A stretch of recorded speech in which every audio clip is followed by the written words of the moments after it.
Coming to the very end of Season 13, the highest ranked Symmetra player, Fairy Tail, takes the 15th spot on the ladder. So let's take a look at a game featuring infamous content creator Awkward, as well as professional player Gala, who's already featured in one of these videos before. Let's start by addressing the elephant in the room, Sym against Dive. On paper, Winston can easily break your turrets, you lack consistent range, and you've got no damage mitigation unlike your counterparts. However, Sym can be very underrated.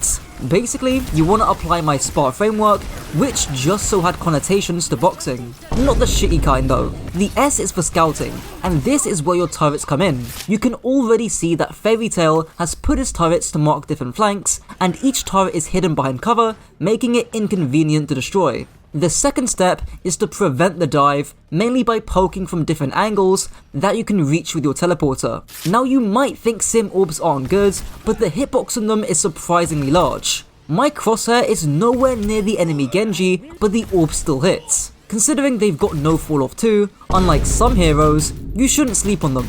You can see Fairy Tail teleport to the other high ground, so he can start readjusting his turrets and firing orbs at the enemy frontline. The third step is to absorb the dive. This is pretty easy, just teleport out, but being within line of sight to your supports are also pretty important. You can see Fairy Tail easily absorb the Winston dive, breaking his bubble with ease. The last step that's often forgotten is to rotate. This just means to walk forward and keep the enemy dive heroes on the back foot. Winston or Genji do not want to be pushed when they're low without cooldowns, so push them. Fairy Tail not only walks here, but commits TP to try and catch the Genji and Winston. The one common theme in each of those stages is your teleporter. It's so incredibly versatile, and if you place it well, it's basically on an infinite cooldown because the duration is 10 seconds, but the cooldown is only 12. Fairy Tail teleports to the other high ground here, which not only allows him to prevent the Genji and Winston diving in by landing some fat orbs, but it also allows him to absorb any dive pressure in case he gets dove. This disruption he causes here is so key because now when the enemy Winston jumps in with Nano Boost, the Genji isn't there to follow up. Precisely because Fairy Tail forces deflect out and he got to critical HP. For the cherry on top, Fairy Tail teleports Awkward out of an awkward situation. Terrible joke, I know. Oh brother, this guy stinks! But hopefully this shows how flexible of an ability Teleporter can be. At the start of second points, Fairy Tail escapes the Nano Winston again, almost like he's 2 steps ahead. So far, these uses have been pretty defensive, but we get a big switch up here. This time, he sees the Winston waste his bubble, so the dive cycle is easy to absorb. Now, we're about to enter the rotate stage. He charges his beam off the bubble, and TP's in the room, landing an orb on Gala, and finishing off the kill. But we're not done there. He forces out the Brig rally, and teleports back out, baiting the Brig bash. He teleports back in, knowing the Brig hasn't got her stun, and somehow kills the Brig. So how and why does this work? Well, of course the timing of this is key. The enemy Genji and Reaper are preoccupied doing other shit, and had he done this earlier, he would have just been cleared out.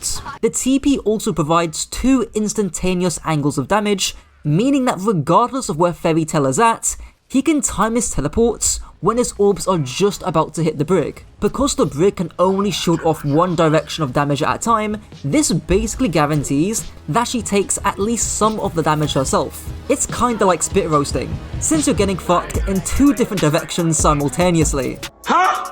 I'm not gonna lie, I'm actually proud of coming up with that one. And of course, if that wasn't enough, he finishes off the Reaper too. Well, what about your Sym wall against Dive? Again, referring back to that S.P.A.R framework, because wall has such a long duration, no matter when you pop it, it's gonna overlap in at least 2 of these stages. Here, Fairy Tail chooses to use the wall to absorb the bubble cycle for a little bit, but primarily to keep the Winston on the back foot by doing a pretty similar TP to the one he did last fight. From here on, Gala proceeds to get spit roasted by Fairy Tail. Gala, in the 1% chance you're watching this, I apologise, and because the angled pressure is so immense, forces the enemy team to clump up. On attack, he walls yet again after his team forced the Reaper Wraith and the Genji deflect to keep the enemy team on the back foot. basically not letting them get a chance to reset their cooldowns, and he almost ends up catching the Brig. Your beam is something that's quite overlooked even against dive comps. A lot of the time, as long as Fairy Tail can make sure he lives by at least playing with his Brig, he will pretty much always get the better trade against the Winston. Winston cannot outbrawl a Sym Brig playing together, and the combo is so potent that even when the Winston gets nano boosted and he pops primal afterwards, it just doesn't matter against a fully charged pocketed Symmetra. Also notice how quickly Fairy Tail charges his ultimate too, even though he's shooting a tank which gives him 30% less ult charge, and the Winston is nano boosted, which obviously means he's taking half the damage. The Sym Brig Synergy isn't just potent against dive too. If you've watched my Brig video, you'll know the importance of repair packs, and because Symmetra's TP has pretty similar range to Brig packs, she can really enable the Symmetra when making aggressive plays. Of course, I'm not saying you need a Brig player. I mean, Fairy Tail 1v2 an entire backline with no help earlier, but why not give yourself the edge? It's also vital to note how Fairy Tail adapts his playstyle based on the enemy comp. Against Winston Genji, they have pretty high mobility, which means they can chase you down on angles as well as control wide sections of the map. This meant that Fairy Tail played more defensive on the whole, only using aggressive TPs late into the fight when he knew he was less likely to be chased. Now, against the Ramattra, Mei, Widow comp, they have low mobility on the whole. This means you can play as deep in the enemy team as you want, and they can't really chase you. This is also known as hard flanking. In this fight, Fairy Tail TPs to the high ground, but he doesn't just sit there static. Instead, he wraps all the way around behind the enemy team, harassing the backline and putting another TP to give him another aggressive angle, but also a defensive escape path. This puts Mei in that spit roast position, and what can she do about it? She lacks the mobility to chase the Symmetra, so all she really can do is break the TP, but then she's wasting ammo and still taking damage from Fairy Tail. Moving on to second, we see Fairy Tail hard flank yet again, this time avoiding the annihilation, but also playing in a position to where nobody can chase him down. The Widow tries to, but of course, she will lose in close quarters to a Symmetra. Fairy Tail does some nice micro, barely blocking the Widow shot with the turret, and finishing off the Widow in a similar fashion to the Mei in the last fights. But just because you play against mobile DPS doesn't mean you can't do aggressive plays. In this matchup, the Ashe and the Sym provide significantly more sustained pressure compared to the Genji and Tracer. This means that as long as the Symmetra can bait cooldowns from the Genji and Tracer to commit, then the Sym can just continue to beam down that front line without any worry, which is exactly what happens here. Fairy Tail puts down a well-timed TP on the backline, which baits the Genji and Brig to turn around. When the Genji commits dash and the Brig commits bash, Fairy Tail just teleports straight back out and can continue to win that frontline fight.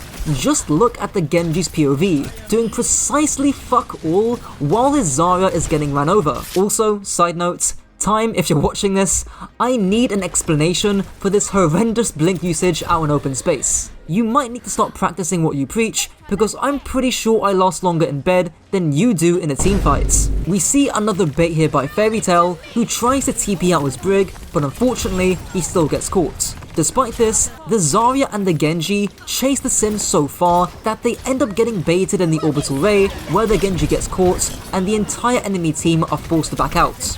Anyways, that's it for the video. If you enjoyed, be sure to binge watch the playlist on screen if you haven't already, and check out my coaching if you actually want to climb. Until next time.